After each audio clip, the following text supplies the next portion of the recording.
अब किसी और को दे चुके हैं। आप यही है बातें, पिताश्री के स्वागत को नहीं गई? नहीं पुत्र, मैं नहीं गई। फिर मैं जाऊंगा पिताश्री का स्वागत करने। तुम भी ना जाओ पुत्र। क्यों बातें? मैं नहीं चाहती कि इतनी कम आयु में तुम पीड़ा और दुख जैसे शब्दों का अर्थ जान लो। तुम्हारे कोमल मन को तनिक भी ठेस लगी ना, तो मैं सहन नहीं कर पाऊंगी। मैं समझा नहीं माताश्री। अभी छोटे हो ना, बहुत सी बातें तुम्हें समझ नहीं आएंगी। पर माताश्री, मैं उनसे मिलने को व्याकुल हो रहा हूँ। इतने दिनों बाद तो लौटे हैं पिताश्री।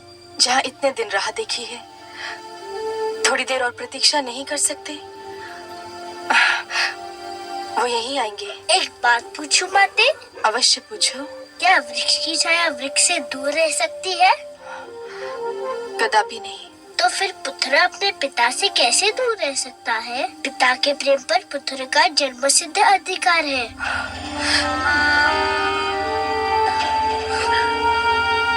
सारा झगड़ा ही तो अधिकारों का है पुत्र ध्रुव।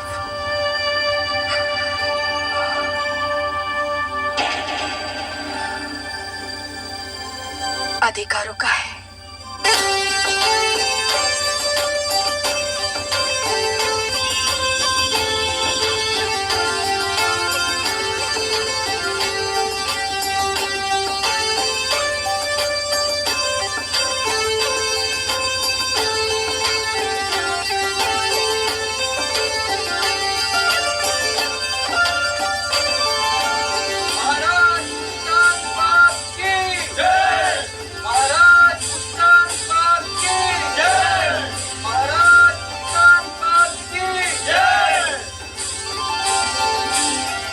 महारानी,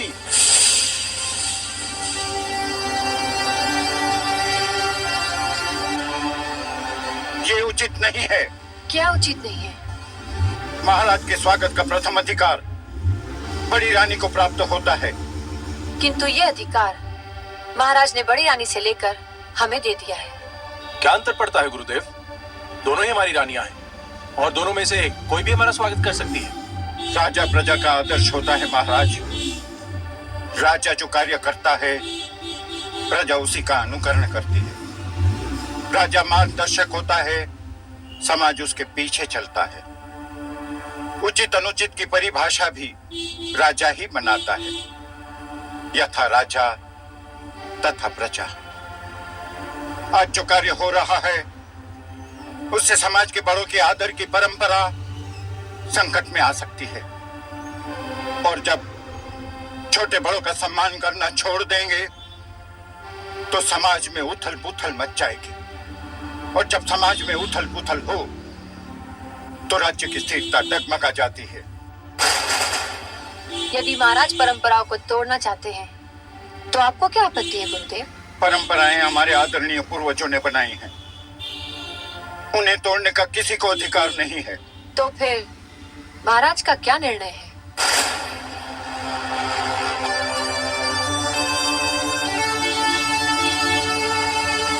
हमारा निर्णय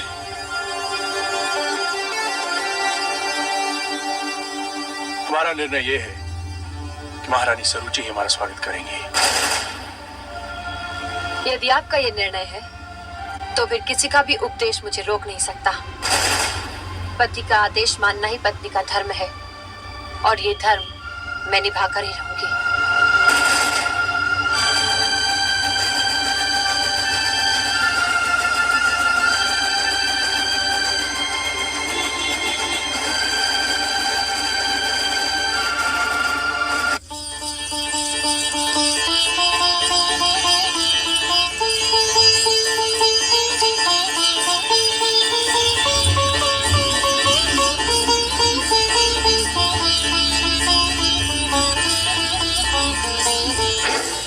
राजकुमार ध्रुव, आप अंदर नहीं जा सकते।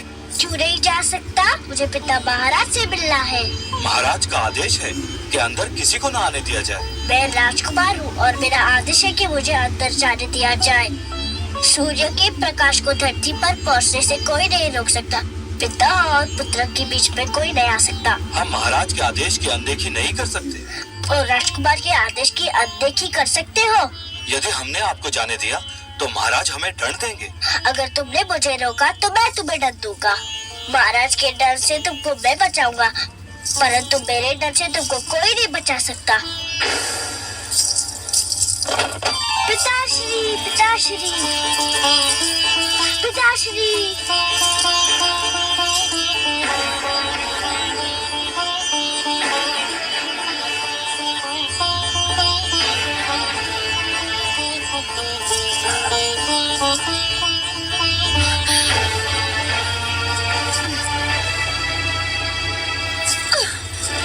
पिताश्री,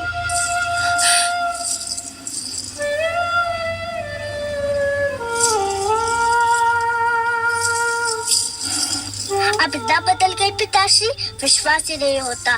मैं तो आपका बड़ा लाडला बेटा था, कितना प्यार करते थे आप मुझसे, और आज आपके सामने मुझे धिकारा गया और आप चुप रहे। जब आप युद्ध से लौटते थे तो सीधा माताश्री के पास जाते थे। आपकी बार आप मुझसे मिलने भी नहीं गए, ऐसा क्यों है पिताश्री? महाराज से क्या पूछता है? जाकर अपनी माता से पूछ कि महाराज अब उसके पास क्यों नहीं आते।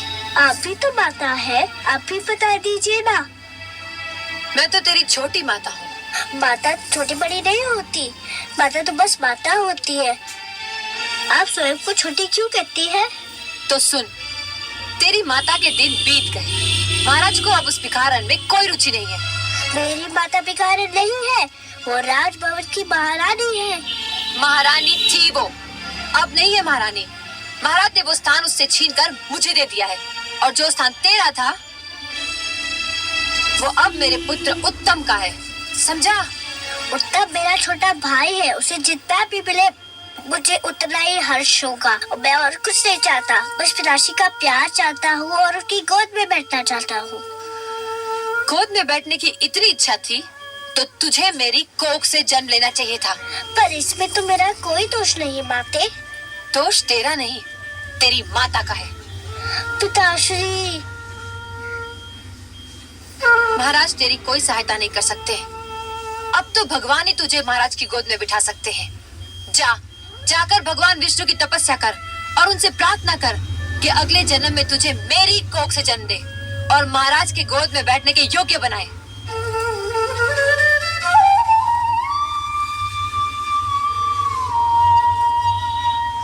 इसीलिए मैं तुझे वहां जाने से रोक रही थी।